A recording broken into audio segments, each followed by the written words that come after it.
Let's dive into something that probably hits a little too close to home for a lot of us. Why is it that you can be this incredibly capable, competent adult right up until the moment you walk through your family's front door? You know exactly what I'm talking about, right?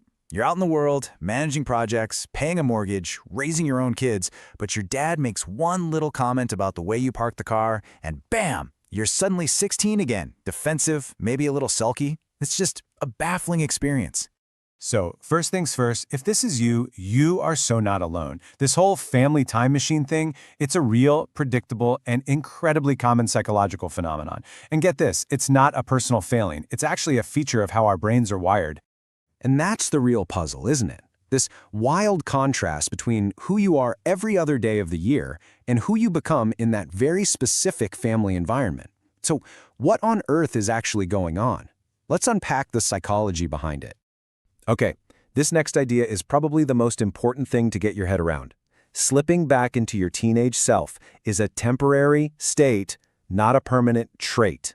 Just understanding that difference is a huge first step because it proves you haven't somehow failed at being a grown-up.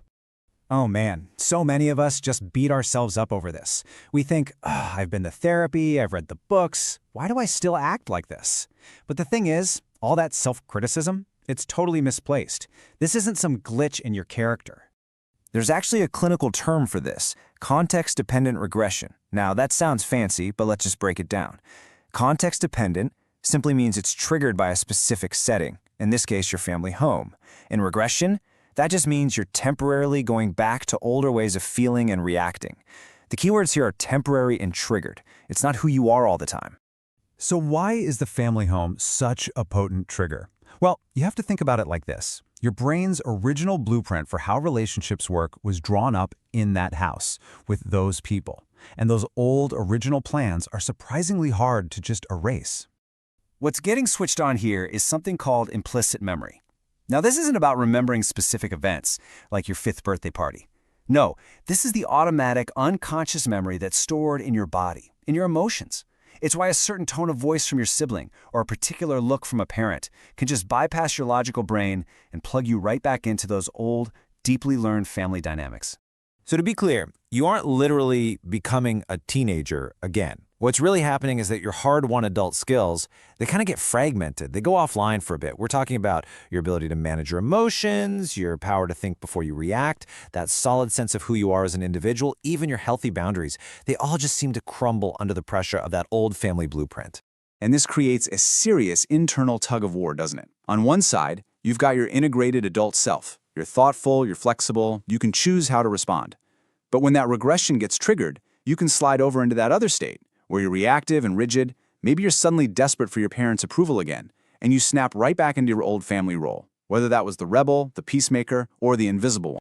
Okay, so understanding why this happens is a huge piece of the puzzle, but how do you actually deal with it in the heat of the moment? Well, this is where we need to move past just having insight and get into the nitty-gritty of self-regulation. This is the whole ballgame right here. You cannot think your way out of a reaction that's already happening in your body. The response starts in your nervous system before your conscious thinking brain even knows what's going on. So, if you want to regain control, you have to start with your body. Seriously, take a second. Think about it. Before you say the angry thing, before that wave of shame washes over you, what happens in your body? Learning to spot these little physical tells is your superpower. It's your early warning signal. These are the classics. Maybe you notice you're suddenly holding your breath, or your shoulders have crept up to your ears and your jaw is clenched. Sometimes it's a physical feeling, almost like you're shrinking, or maybe it's that sudden, overwhelming urge to defend yourself. That's your body's alarm bell going off. And that is the exact moment where you have a choice. So, when that alarm goes off, here's your emergency toolkit. And these aren't just cute, calming tricks, they are actual neurophysiological hacks. First, feel your feet flat on the floor. That anchors you in the present moment. Second, slow down your breathing. A long exhale tells your nervous system that you're not actually in danger. And third, look around the room and just name 3 things you can see. That pulls your attention out of the internal chaos and back into the external world. This is how you get your adult brain back online. And finally, let's talk about setting a realistic goal for all of this. Because the real aim here is probably not what you think it is. and it involves being a whole lot kinder to yourself. Okay, this might be the most freeing thing you hear all day. Here's the hard truth. You will get triggered, so stop trying to prevent it. It's an impossible standard. The real work, the true sign of growth, isn't preventing the feeling, it's containing the reaction. So what does a win actually look like in this situation? It's not a perfectly calm, enlightened family dinner. No way. Success is noticing your jaw clench and then consciously relaxing it. Success is feeling that hot surge of anger, but taking a breath instead of snapping back. Success is interrupting just one of those old automatic loops, responding just once from choice instead of compulsion. That, my friends, is a monumental victory.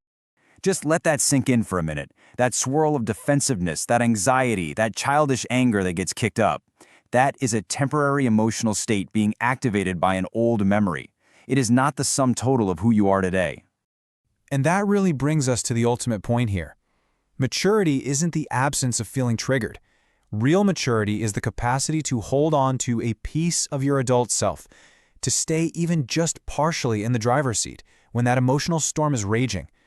It's remembering you have a choice, and then exercising that choice, even if it's just for one single moment. And that, right there, is everything.